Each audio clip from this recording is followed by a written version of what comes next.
আসসালামু আলাইকুম, সবাই কেমন আছেন? তো নতুন একটা রেসিপি নিয়ে আসছি আপনাদের সাথে শেয়ার করার জন্য।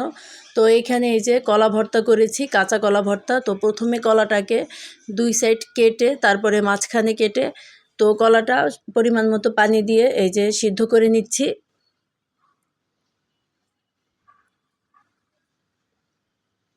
তো এই যে দেখেন কলাটাকে সিদ্ধ করে নিচ্ছি। তো এই যে ঢাকনা দিয়ে ঢেকে কিছুক্ষণ সিদ্ধ করে নিয়েছি।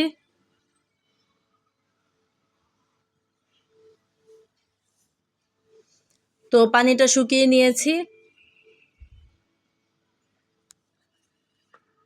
তারপরে এখানে অন্য একটি কড়াইতে সরিষার তেল দিয়েছি।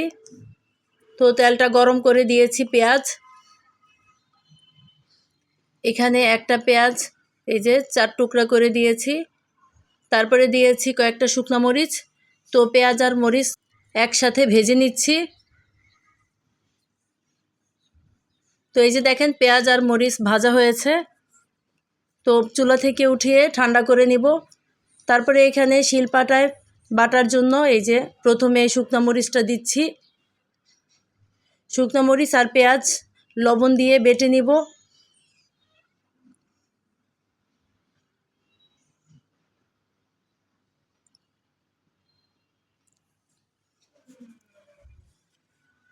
তো এই যে পেঁয়াজটা দিচ্ছি শিলপাটায়।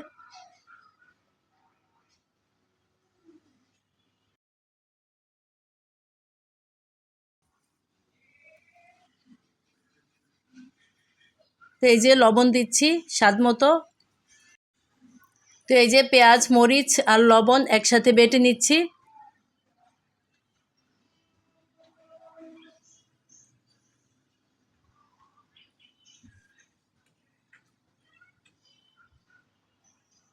আজকের এই রেসিপিটা যদি ভালো লাগে প্লিজ আমার চ্যানেলটা সাবস্ক্রাইব করে আমার চ্যানেলের সাথেই থাকবেন।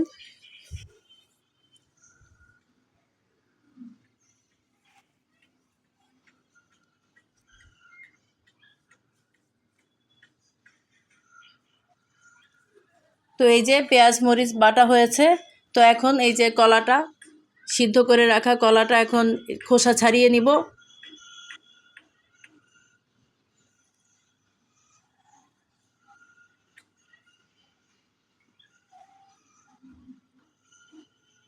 তো কলাটা সিদ্ধ করা এই জন্য হাত দিয়ে খোসাটা ছাড়িয়ে নেওয়া যায়।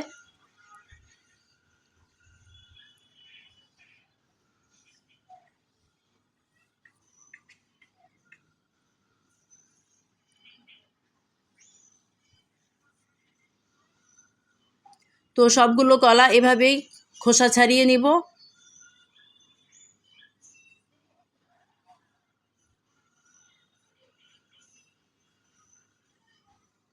তো এই যে কলাগুলো খোসা ছাড়িয়ে তারপর বেটে নিচ্ছি।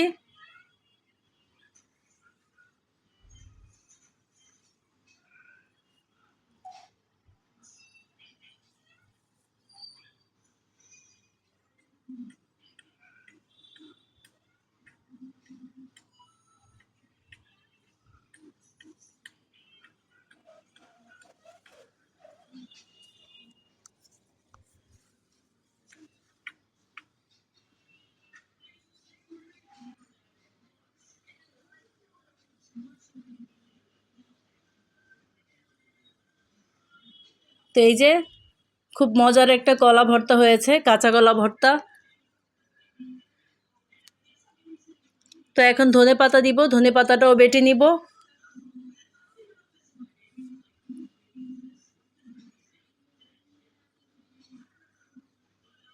তো এই যে ধনেপাতা বেটে নিচ্ছি।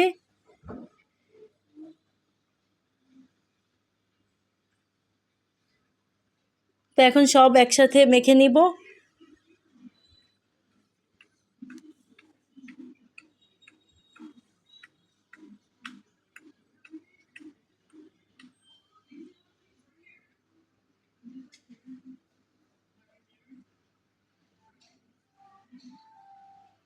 তো এই যে দেখেন সব একসাথে মেখে নিচ্ছি।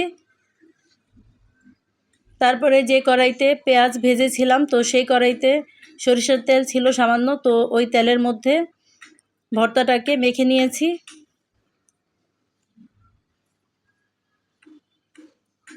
এই যে দেখেন খুব মজার একটা কলার ভর্তা হয়েছে, কাঁচা কলা ভর্তা। তো এখন একটা বাটিতে তুলে নিব।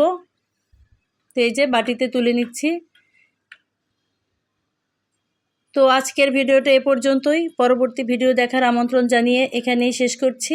সবাই ভালো থাকবেন, সুস্থ থাকবেন। আল্লাহ হাফেজ।